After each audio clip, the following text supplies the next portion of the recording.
Jonah chapter 4. Jonah was furious. He lost his temper. He yelled at God. God, I knew it. When I was back home, I knew this was going to happen. That's why I ran off to Tarshish. I knew you were sheer grace and mercy, not easily angered, rich in love, and ready at the drop of a hat to turn your plans of punishment into a program of forgiveness. All right. So God, if you won't kill them, kill me. I'm better off dead. God said, what do you have to be angry about? But Jonah just left. Somebody said he just left. He just left. Are you just going to hang up on Jesus? Just side note. He went out of the city to the east and sat down in a sulk. He put together a makeshift shelter of leafy branches and sat there in the shade to see what would happen to the city. God arranged for a broad-leaf tree to spring up. It grew over Jonah to cool him off and get him out of his angry soul. Jonah was pleased and enjoyed the shade. Life was looking up. But then God sent a worm. By dawn of the next day, the worm had bored into the shade tree and it withered away. The sun came up and God sent a hot, blistering wind from the east. The sun beat down on Jonah's head and he started to faint. He prayed to die. I'm better off dead. Then God said to Jonah, what right do you have to get angry about this shade tree? Jonah said, plenty of right. It's made me angry enough to die. God said, what's this? How is it that you can change your feelings from pleasure to anger overnight about a mere shade tree that you did nothing to get? You neither planted nor watered it. It grew up one night and died the next night. So why can't I likewise change what I feel about Nineveh from anger to pleasure? This big city of more than 120,000 childlike people who don't yet know right from wrong, to say nothing of all the innocent animals.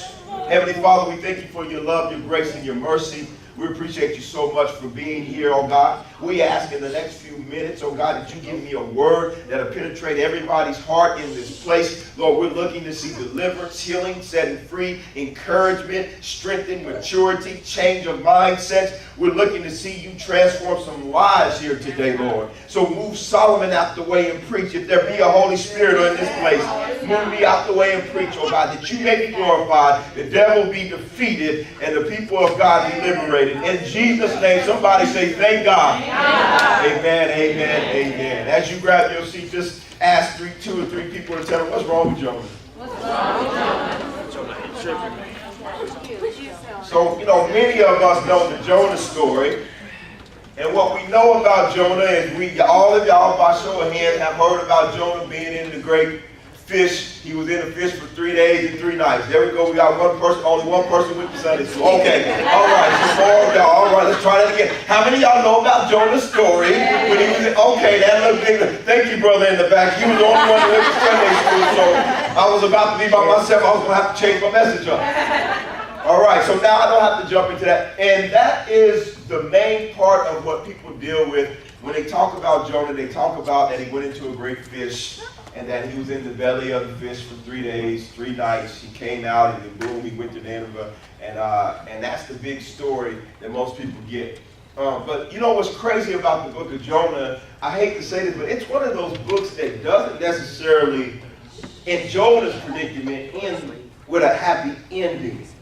Because the text I just read to you is after he does what God tells him to do. Instead of him glorifying God and being a responsible prophet, he actually gets more angry. He gets more angry, he is more displeased, and he acts in a way that we would not think would be prototypical about a preacher or a prophet that's in the Bible. He is upset. He is angry. I'm going to get into that. His upsetness and his angriness towards these people is a borderline, to be very honest with you, if you want to call racist, bigotry, hatred, if you will. That's how he feels about these Nineveh people, about this Assyrian nation with this capital being Nineveh. Matter of fact, Jonah is so angry he wished they were dead.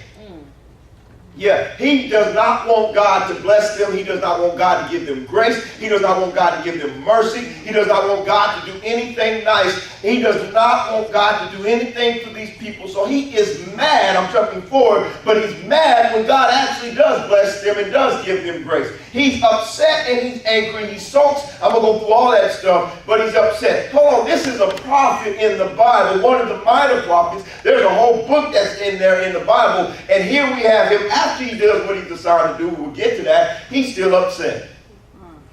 I want to talk to you today about, I'm struggling with the title of my message, so this might be however way y'all want to go, whichever one you like, you take with you. The first one is, look at your neighbor and say, me too. Me too.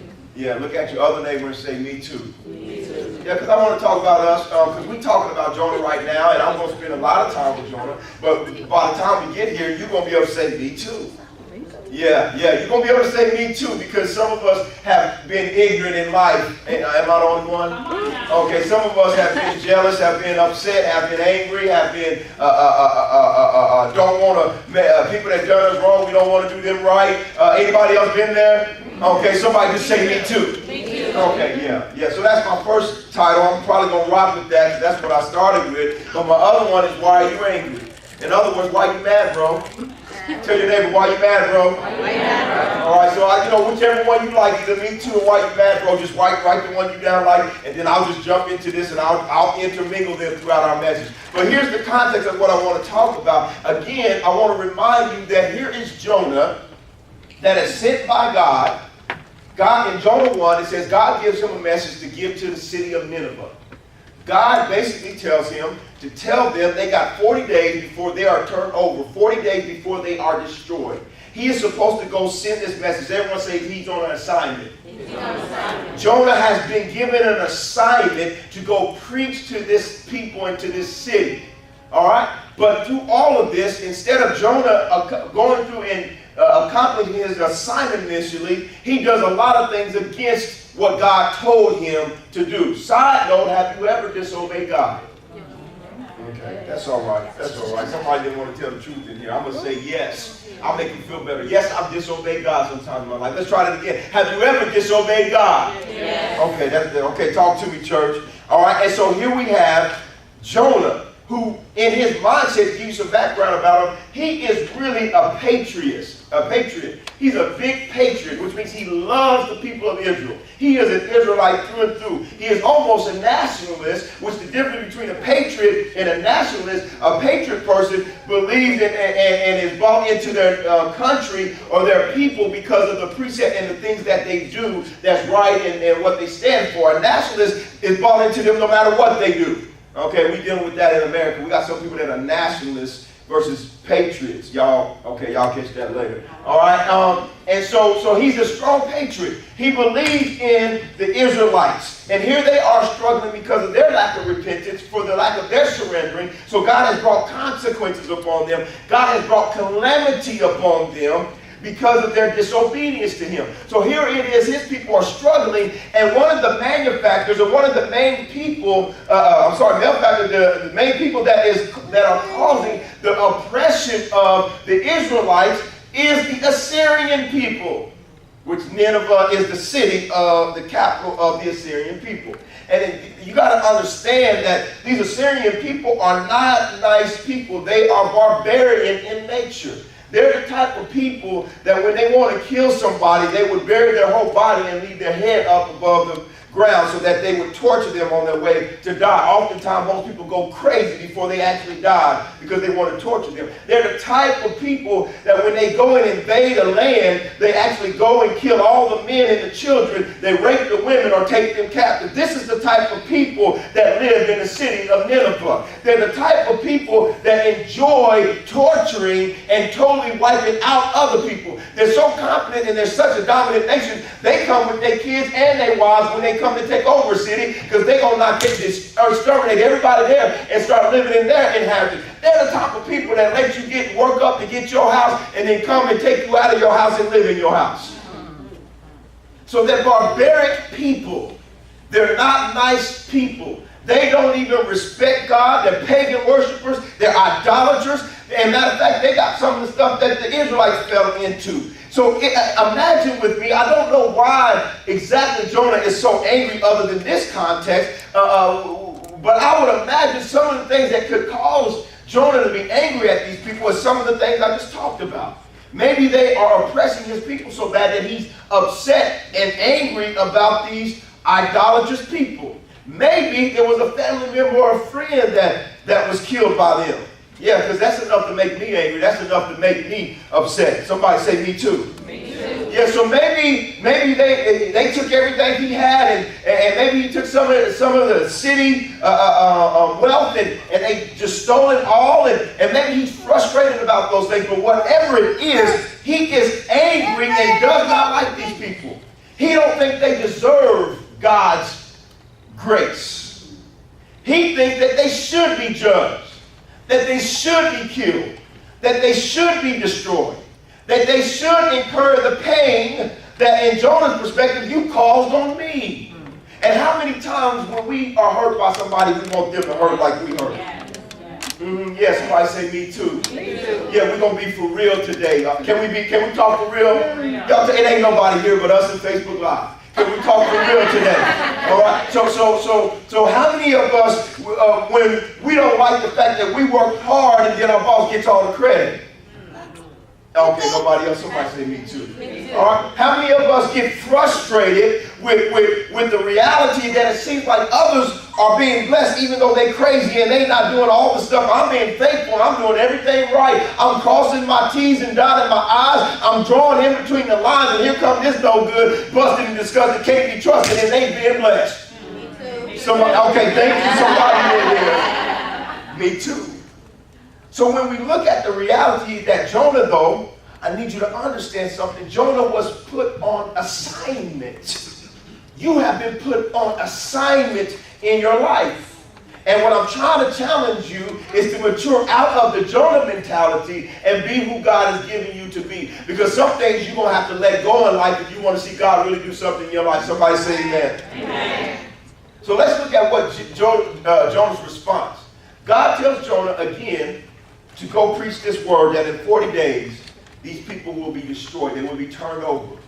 What does Jonah do in response? The first thing that he does, somebody said he ran from God. He ran from God. Jonah 1:3 says, but Jonah rose up to flee. That flee in the Hebrew means he bolted. As soon as God gave him the word, he bolted out of there unto Tarshish from the presence of the Lord and went down to Joppa, and he found his ship going to Tarshish, so he paid the fare there. Not only did he run, but he paid his own ticket. He had no problem spending whatever it was going to cost. He had a one-way ticket to Tarshish. And he went down into it and to go with them unto Tarshish, check this out, from the presence of the Lord. I'm going to come back to that. I'm going to hold that right there. So the first thing he does when God gives him an assignment, he runs from him. He runs from God.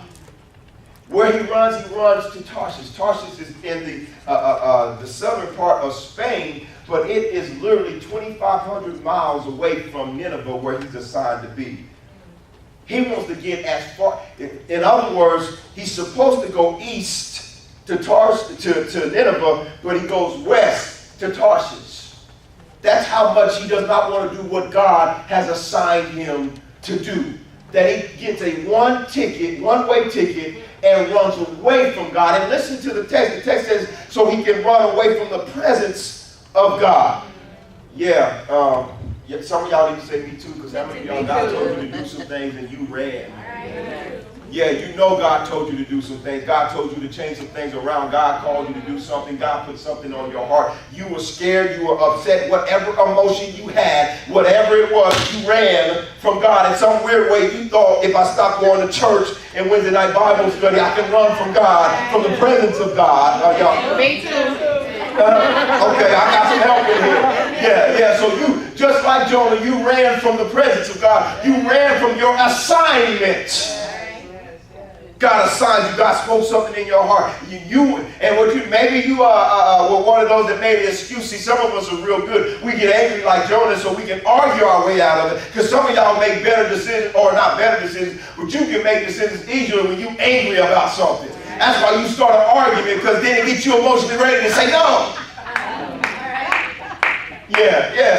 You know, you get strict like He-Man when you get to argument. I got all power, you know, you're not going to make me do it. Yeah. Or maybe you subconsciously sabotage your life with God. You subconsciously begin to sin in your life and do whatever you need to do to say, oh, well, I can't because I'm not walking and living for God like I need to. So you know, I slept last night with somebody I wasn't supposed to, or I allow myself to fall into this sin. So I got an excuse, Lord, I'm not clean enough to serve you. I'm not in the right place. So I know you have assigned me to do something, but I'm not worthy, oh God, to do it. So I'm going to run this way. Yeah. So Jonah ran from the presence of God. God gave him an assignment. He didn't want to do it. His issue was angry. He was angry. Maybe you are hurt. Yeah, maybe you are frustrated. Maybe you feel inadequate to do what God has given you to do. Maybe you don't think that you are important in life. Maybe you think you're another person, just another person on this world. Whatever it is, you ran from God like Jonah ran from God. You know what's so crazy? The next thing you see Jonah do? Jonah sleeps while involving others in his mess. Yeah. Check this out. When I thought about that, I said, Jonah is a good multitasker. He can sleep good while he's bringing hell into everybody else's life. Okay. Jonah 1, 4, and 5 in verse 10. Look at this. But the Lord sent out a great wind into the sea. So Jonah gets on the ship, right? Thought he was going to be good heading to Tarshish. But God sends a great wind into the sea. And there was a mighty tempest in the sea, so that the ship was like to be broken. God sent a wind that was messing up the ship so much so that ship was getting ready to break in half. Then the mariners were afraid and cried every man unto his God and cast forth the wares that were in the ship into the sea. So then they start throwing stuff off the ship, throwing things off the ship, the resources that they needed to lighten it up of them. But Jonah was down into the sides of the ship, and he lay and was fast asleep. Jonah's sleeping good. And he knows why everything is acting up.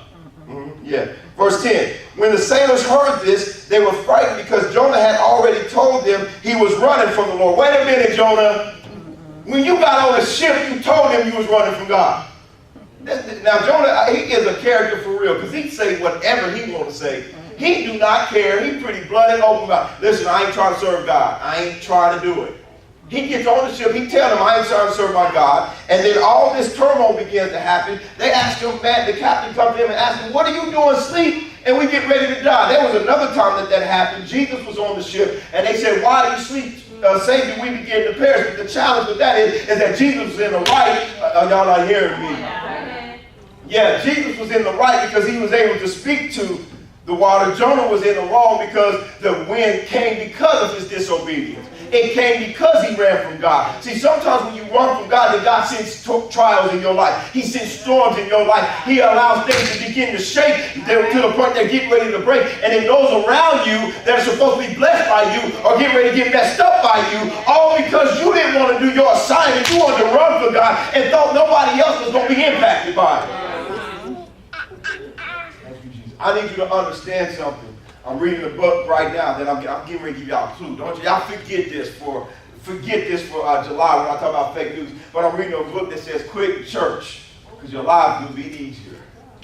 Yeah, I love it. It's a good book. Trust me, it's going to tear your mind up next month. But he talks about the reality that everybody can make their own personal decisions. But you must understand that your personal decisions always impact others. So your personal decision is never personal, even though you want it to be personal. So though you don't want to do what God has called you to do, you just want to live in your box, watch your Netflix every Friday night, eat your candy and your cookies, and do your own thing on Facebook and post all your pictures and everything else. You ain't glorified God in a month on your Facebook, but you show glorifying yourself. Now you have a right to do that, but your right has consequences. Because you've been given an assignment. Because God has an assignment on your life. And you can spend time not walking in your assignment and running from God, however you call running for you. You can run from God, but you must understand that those around you will be impacted by your running. Thank you, Jesus. All I know is that every environment ever I went into was blessed because I was there. Yeah. Every environment was blessed because I was there. At what level of blessing I can't always measure, but I do know that because I was there, God was there, and because God was there, God did things. Anybody else experienced that before? Because I know who I am. And here's the reality. This is what tricks me out about Jonah. Because they asked him in this text, who are you? Who are you? Tell us your country, where you come from. You know what Jonah's reply is? He said, I am a Hebrew. I'm a praiser and worshiper of the Most High God. He knew who he was. He was not ignorant in who he was. He was not ignorant in who God was. He knew God was a loving God. He knew God was a caring God. He knew God had a plan. He knew God, and that's one of the reasons that he runs. I'm jumping ahead. I'm going to come to it later. But one of the reasons he runs is because he knows that if he goes to these people, he can't stand. God's going to bless them.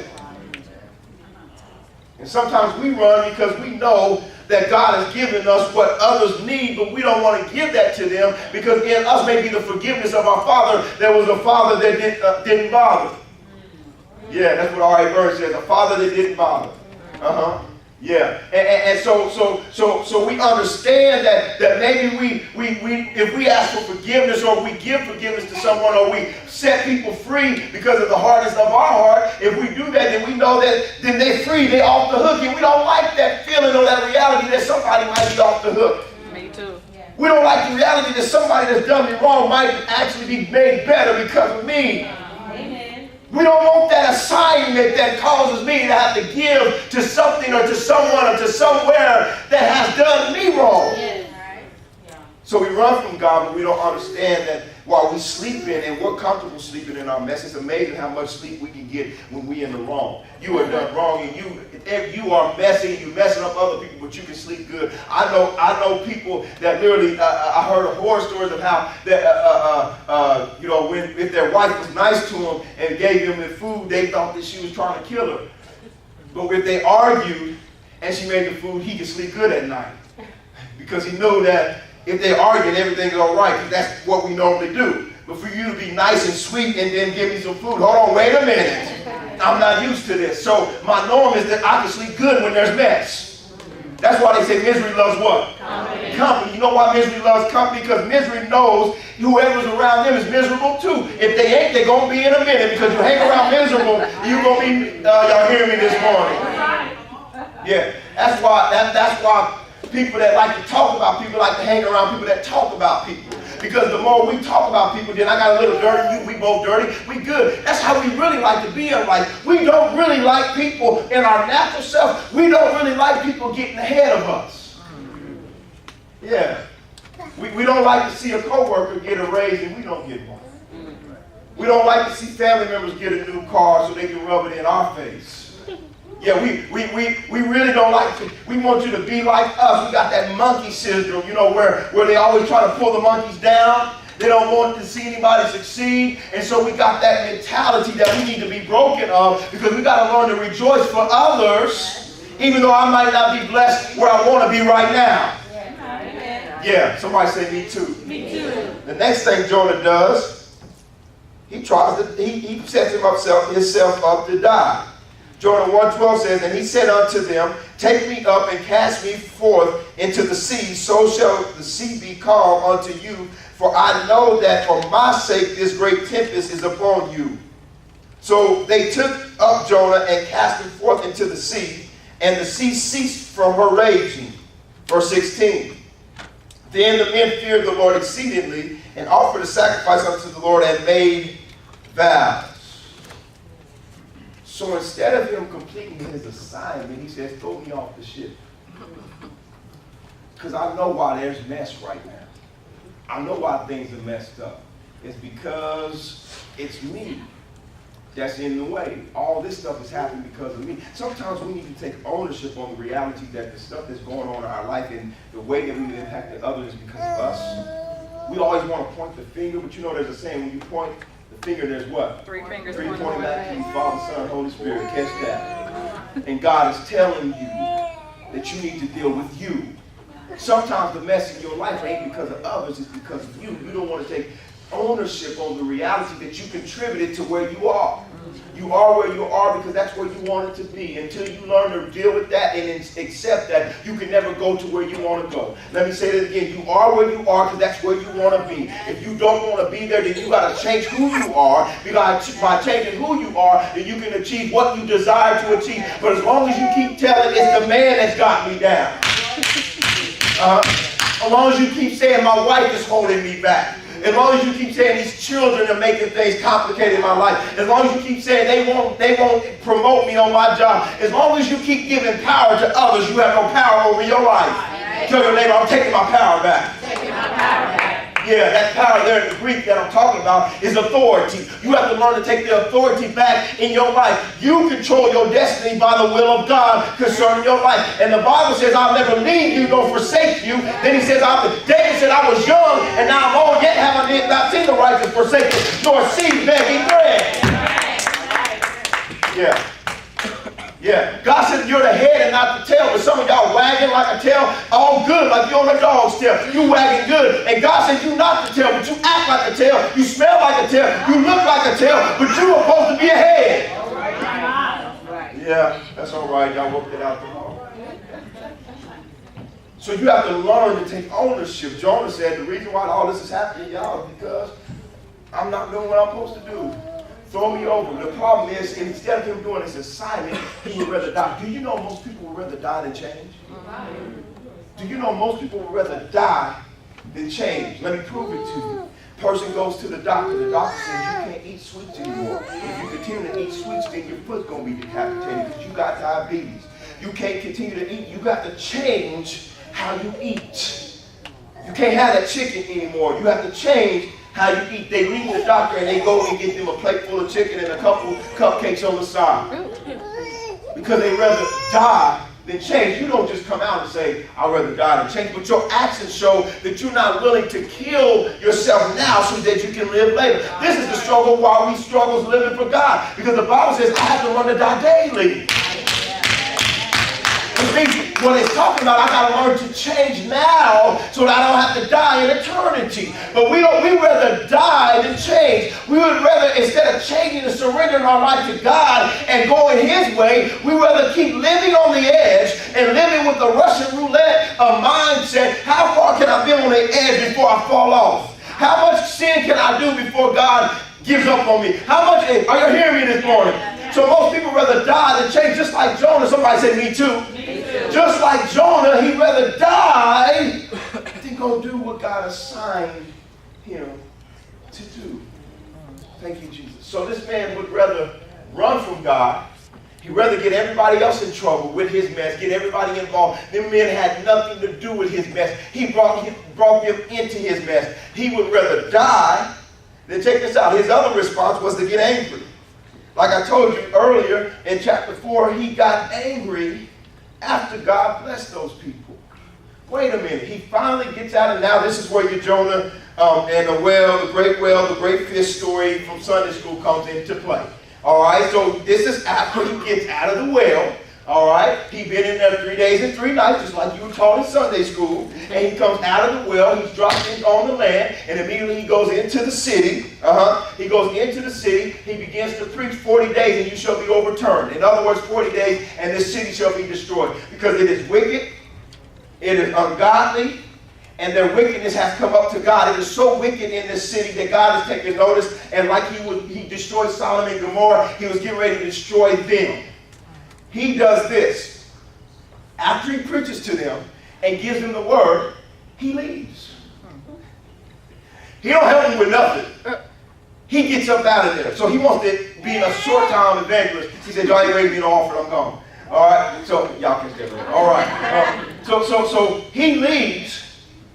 The king hears the word. He goes through the entire city. Let me back up. He goes through the entire city. Now, the circumference of the city is 3 days journey. Let me help you out, some of y'all Bible scholars. They taught you wrong. It was not a 3 days journey for him to get there that he did in 1 day. It was talking about the city was a 3 days journey if you walked all the way around it. But because he walked through it, how do y'all know if you go from point A to point B versus around something, you can cut time in half?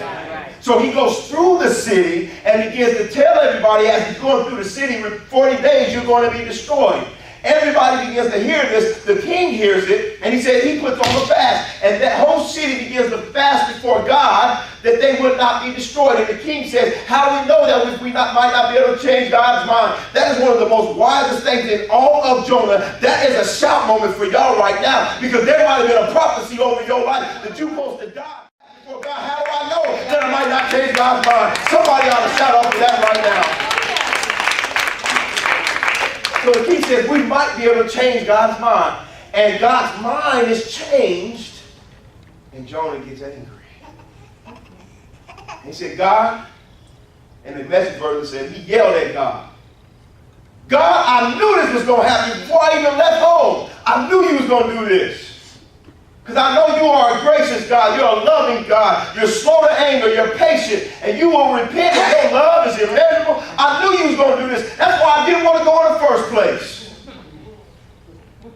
Yeah, somebody say me too. Me too. Some of us get upset when God does something that we knew he was going to do that we didn't want him to do. Yeah, I know, let's be real. See, I'm trying to get that out of you this morning. So some people don't want to be honest about that. Somebody say some of y'all don't want to be real about the reality that some people are. How is it that my advice for your family and for your marriage is blessing you, but mine is destroyed? Y'all not hearing me this morning. How is it that I can help you, but I can't help myself? How am I blessing you, but I'm not the same? It's the same word, but it don't apply to my life, but it's working miracles in yours. God is turning things around for you. He's turning it around for you, and he ain't turning it around for me. Anybody ever felt that way before? Can I personalize this thing? How is it that I'm preaching on the anointing and God comes in here and he shakes things up and I see y'all walking in deliverance and healing, but God is telling me my grace is sufficient. He's not trying to deliver me in some things. He's not trying to bring me out. He's not opening up some doors because he wants me to show my faithfulness. Come on now. Yeah. Somebody say me too. Yeah, because we have to deal with the reality that it's amazing how when we give to others, we see God do some things, but we need something to us. Sometimes I need God to move in my life. Woo! Sometimes I need God to open up a door. Sometimes I need God to turn some things around for me. But God keeps delaying his promises on me. But it seems like your promise is coming quick. And you ain't even quoting the scripture on it. It's your first Sunday. And God, can I preach this thing? I'm just trying to put it there for you. Because I believe there's a deliverance in this room right now. I believe God wants to set some of us free to stop thinking like Jonah, but just allowing God to get the glory and using you. My third title of this message was going to be, it was never about you. It was never about you. This whole thing was never about Jonah. It's about what God wanted to do. God gave you an assignment not for you, but for his glory. You should feel honored that you're a vessel that God chose to use. That God found you worthy when you really wasn't worthy to be used by him. God looked at your character. He looked at your heart and said, I can use you. You should feel honored, but instead of Jonah feeling honored, he was angry.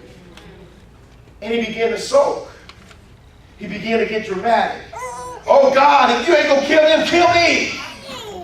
Take me out, because I'm all gonna die. I can't go home to my people and say I preached the word to them and set them old boogers free. My people gonna look at me and say, what? You know, they just took Tommy the other day and cut his head off. And you gonna preach deliverance to them people? I can't go back home and tell them that I did this assignment. I don't want to go back. Because if you ain't gonna kill them, to kill me. That's a little dramatic.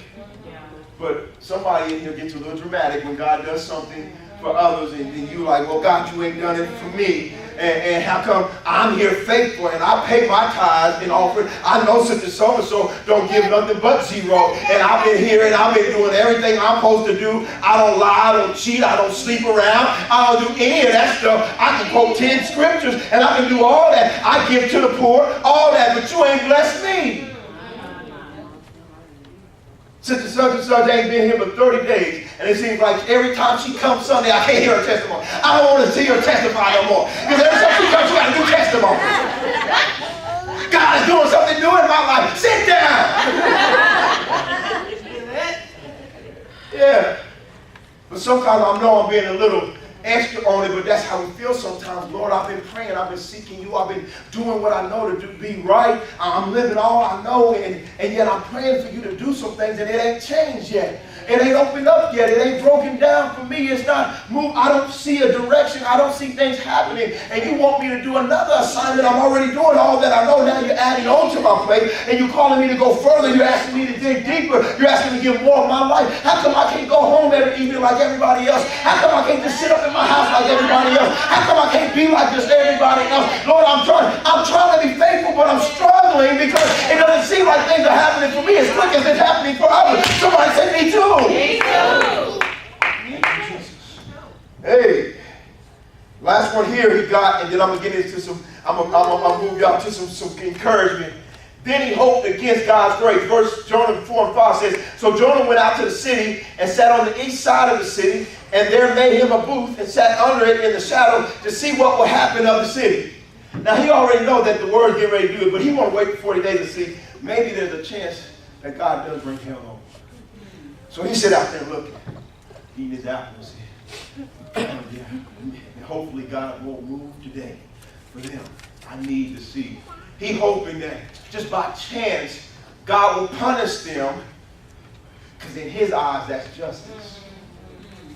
In his eyes that's what should happen. They punished others. How are they going to be blessed? How is it that you do all that wrong and you even tell me they forgiven over one night? 40 days and they totally forgiven? 40 days and they totally forgiven of all that they've done? How is that? So he's sitting there watching. He's hoping against. And if we be honest, sometimes we've had some ill motives on our hearts. We've actually hoped against, that's all right, thank you. We've actually hoped against people's success. We didn't want people to succeed. We didn't want people to do well. I need y'all to understand, I'm trying to dig into an emotion that's going to set you free, but we got to deal with the truth. Sometimes we have not always wanted people around us to do well. Because maybe we felt like it was an indictment on us. Let's look at it this way. Jonah came to prophesy a word. He gave a prophetical word. This ought to mess you up. He gave a prophetical word that y'all are destroyed in 40 days. That's what God said. And in 40 days, they don't get destroyed. How that make him look?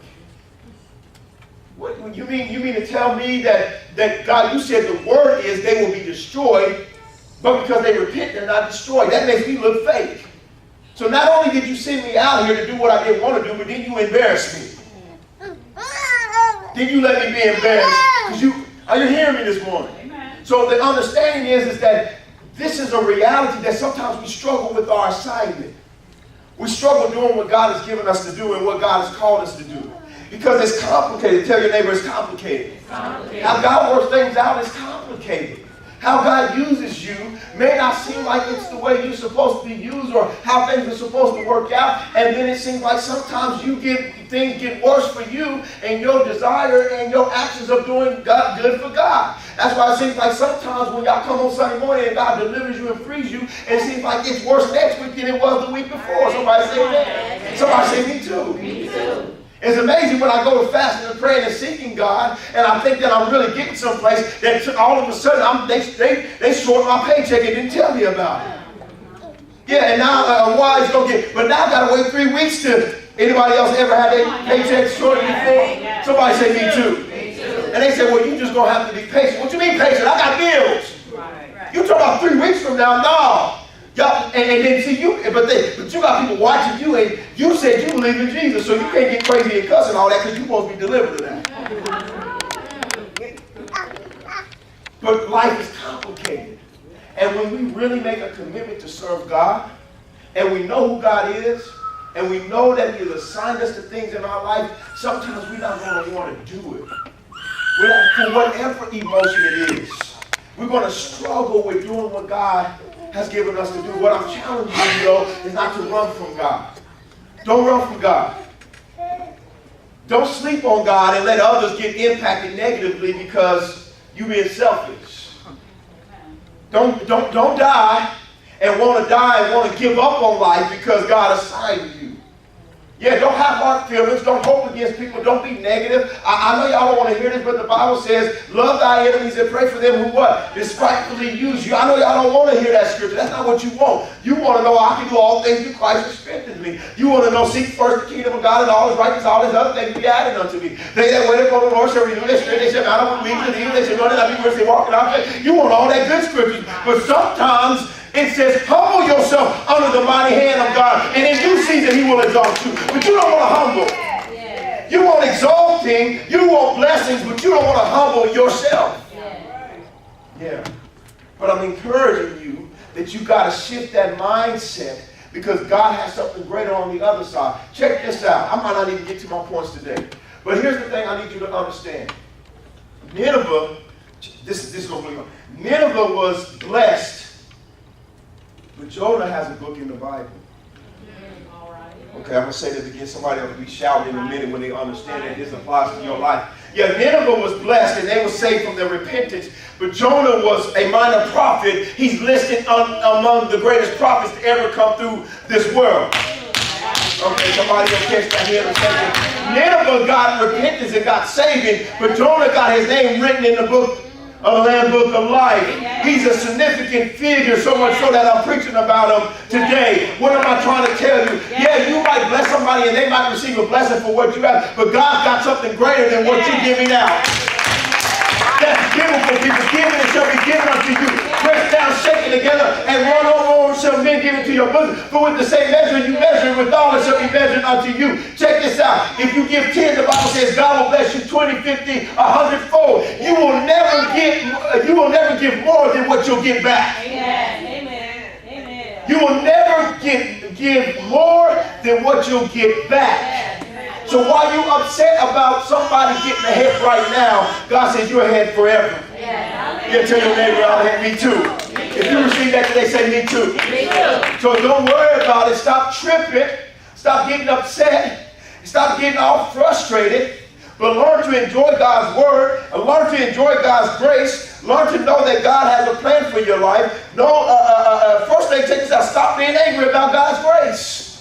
Stop being angry about God's grace. Stop having a negative emotion that God blesses others when you feel like they don't deserve it. And here you are being faithful and it hasn't happened for you yet. Somebody say yet. Yeah. But here's the thing. If you're faithful, God's going to do something in your life.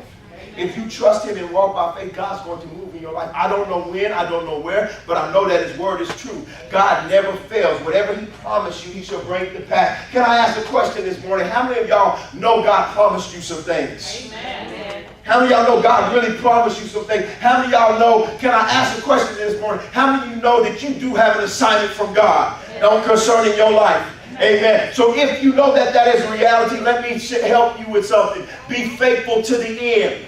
Fight the good fight of faith. Lay hold onto eternal life where you are also into calling. You have professed a good profession among men. Learn to run your race. Learn to believe God. Learn to trust God. Stop tripping. Stop being mad, bro, that others are being blessed right now. Because there's a song that Shirley Caesar said, I'm next in line for my miracle. Anybody believe that this morning? Give God some praise. You on your way to wherever God has you. He will not leave you nor forsake you. And it says if you delight yourself in God, he will give you the desires of your heart. You must understand, just like it's Me Too that you are suffering, there's also a Me Too blessing. Somebody say Me Too. There's a Me Too deliverance. So has anybody here ever struggled and been through some things and felt like giving up? Anybody? Me too. Anybody got frustrated and angry because God didn't respond? Me too. Anybody felt like, oh my goodness, I'm doing everything he asked me to do and it doesn't seem like nothing is changing? Me too. Anybody gonna trust God anyways? Anybody gonna believe God anyways? Anybody gonna stand on his word anyways? Anybody looking for his glory? Anybody looking for the breakthrough? Anybody looking for things to change? Yeah, me too. Hey, me too. I'm believing God, just like you believe in me too. I'm believing God that he's going to do it. Everything may not be perfect, but I'm going to shout like it is. I'm going to wake up like it is. I'm going to praise him because he deserves the glory. He deserves the honor. All praise belongs to him because I'm not getting mad about God's grace. God gives to who he gives to freely. He can check this out. He shows Jonah, how is it that you get happy when I've shaded you with this tree, this leaf, then you get mad when it withers away. You had no power, and it was not you that brought the shade, and it was not you that took the shade away. Yes. And how is it that you're mad that I can be angry and then give forgiveness?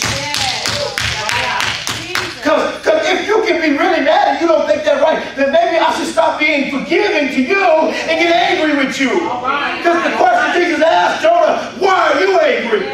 What right do you think you got to be angry? Because technically I could have left you in that fish. Oh, y'all not hearing me this morning. God could have left you in your mess. God could have let you die. God could have let you never be anything significant. God could have left you in your misery. But God saved you. Don't forget that he saved you. Don't forget that he died on the cross. Don't forget that he loves you. Don't forget that he did all this to you that's talking about, no, I'm good. But I'm believing God. I believe some people in this room are being liberated this morning. I believe some mentalities are being shifted to where now I understand that I'm not going to trip on who doing what. I'm just going to glorify God for me. I'm going to live God for me. I'm not going to live God comparing myself to others. I'm not going to worry about why this person get a new car every year. I'm not worried about why this person get a raise. I'm not going to compare my marriage to somebody else's marriage. I'm not going to compare my kid to somebody else's kid. I'm not going to compare my health to somebody else's health. I'm not going to compare my lack of education or education to somebody else. But I'm going to thank God for who I am. Anybody else like that? Say me too. Me too. I'm going to appreciate God for what he's done in my life. Somebody say me too. Me too. I'm going to appreciate for what God's going to do in my life. Somebody say me too. Me too. I'm going to appreciate God that he got a purpose for my life. Somebody say me too. Let us stand.